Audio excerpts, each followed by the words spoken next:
Се уште не ти издосади од дискусијата за ремоут врзас канцелариска работа? Епизодава е за тебе.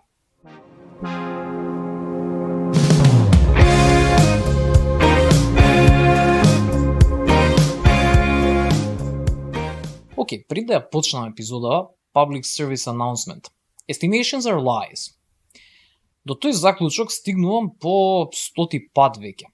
Само овој пат ме изненади малку повеќе од нормално. Како што кажав во минатата епизода, почнав со нова работа и затоа ќе намалам фреквенцијата на The Morning Commit на една неделно, што очигледно излезе дека е неточно. Барем беше неточно минативе неколку недели. Реално потценив колку фокус и енергија одзема онбординг во нова фирма и навикнување на нови процеси. Сепак, од сега натаму продолжувам со една неделно. Се надевам. За денес една тема што од некоја причина се уште е дел од јавната дискусија, особено на LinkedIn, што често е кринчфест, да не се лажеме, мислам. Канцеларии наспроти ремоут, наспроти хибридна работа, како по ѓаволите да ја дефинираме. И мислам дека дискусијава оддамна требаше да ја завршиме реално.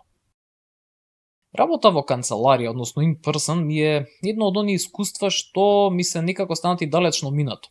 Немам работено во канцеларија, затоа што морам, повеќе од 10 години веќе. Океј, не е стриктно точно ова. Имам канцеларија што ја користам за себе, меѓутоа никој не ме тера да работам од таму, едноставно бирам така затоа што ми е многу полесно да бидам продуктивен и фокусиран. Подочно сепак би било да кажам дека не сум бил дел од фирма што форсира in-person работа повеќе од 10 години. Според тоа, сум малку out of touch со некои од аспектите што ги покрива овој модалитет на работа. И затоа простете ми за сите грешки или biases што ги имам. Можам да зборувам примерно за што ми недостасува од in-person работа. Делумно би рекол социализација. Делумно, бидејќи секогаш е hit or miss. Ако не ти се погоди средината и луѓето како луѓе, подобро би ми било ремоут, како и да е. Не се осеќам дека пропуштам нешто инаку. Сепак, примарната цел на имање луѓе под ист кров е теоретски предноста од колективно решавање на проблеми. Колку и да сум против исфорсираниот in-person work, морам да признам дека најефикасните проблем solving сесии ми се случувале кога сум со колегите на исто место. Често и без разлика на околината. Надвор на цигара, се дека не се откажам барем, на ручек, на кафе, додека играм PlayStation или фудбалчиња, што патем не се добра причина се вработите некаде бат стил. Мислам дека тоа е најголемата предност на in-person work. Можноста за поефикасно колективно решавање на проблеми. Јарно, ама, многу поголем дел од времето го поминуваме на соло работа како професионалци што изработуваат софтвер. Програмирањето како активност е single player игра, нели? Е малку за другата страна приказнава, за ремоут. Сепак најпродуктивен сум кога никој не ми кажува каде, од кога и како да работам. Дај ми проблем и ќе најдам начин да го решам. Не ми треба team spirit за да го решам дефинитивно. Тоа се HR фори. Ми треба компјутер и рад за да можам да се фокусирам.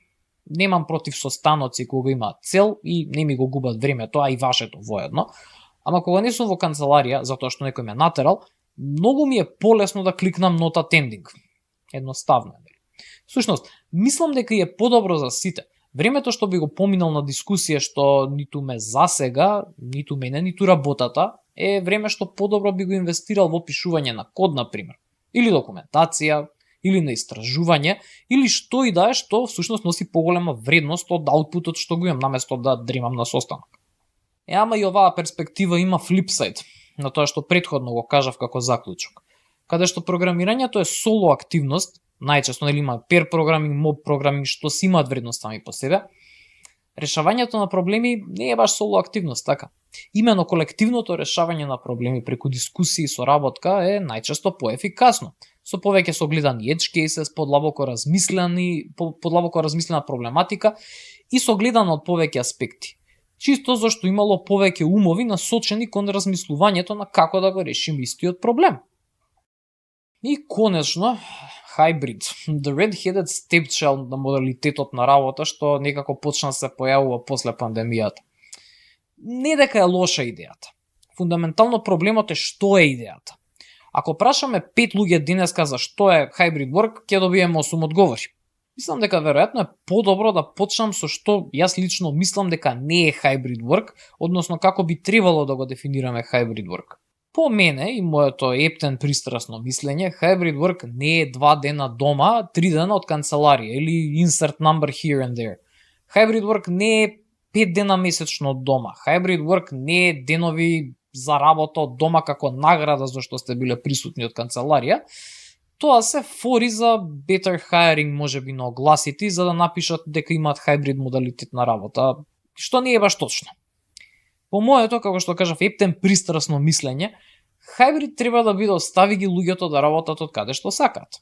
Секако присуството е прашање на договор со тимот и засегнатите во проблемот што се обидувате да го решите заедно. Мислам дека сите сме веќе свесни дека мерење продуктивност според присуство во канцеларија, зашто за тоа станува збор фундаментално, нели, и други хороскоп ниво на метрики е нешто што треба да го оставиме во минатата декада. Имате и статистики и студии на темава, ќе оставам линкови во описот на епизода.